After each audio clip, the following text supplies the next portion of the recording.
Barbara, ciao Federica, ciao Maurizio. Ragazzi, inutile dirvi che non trovo le parole per descrivervi l'incanto di questo posto magnifico dove mi trovo. Vi dicono niente i nomi di Villa Tiberio, Via Krupp, la Piazzetta. Ebbene sì, invidiatemi pure, ma sono proprio a Capri, anzi, più precisamente, devo essere corretto, sono ad Anacapri, alle pendici del Monte Solaro, che poi è il monte più alto dell'isola. Da questa discesa invece si raggiunge il mare, ma non solo, qui siamo a pochi passi dalla Grotta Azzurra, miei cari amici, considerata, pensate un po', l'ottava meraviglia del mondo. E possiamo accedere anche a una delle terrazze più belle di Capri, dove ogni sera tantissimi amici fans di questa isola meravigliosa si riuniscono per ascoltare musica e celebrare la tintarella di luna. E adesso però attenzione, la grande musica continua con Luigi Snichelotto, che è pronto sul palco con Lettera da Milano, un capolavoro di Renato Carosone. Vai Luigi!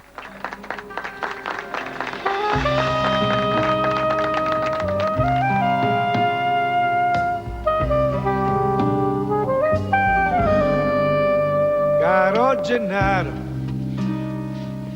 grazie per la tua lettera affettuosa, con la quale mi dice torna a Napoli. Mai ritorna oramai, non è più cosa.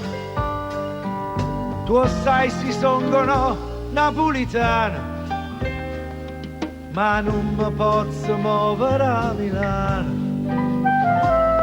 A nebbia si sapesse che è nebbia, quando sto insieme a innamorata mia.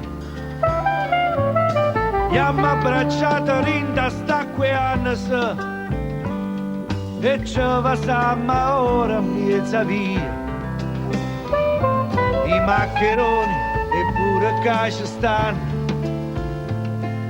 non ci mancano mai, e a sto paese c'è una specialità che spesso fanno e la chiamano risotto milanese.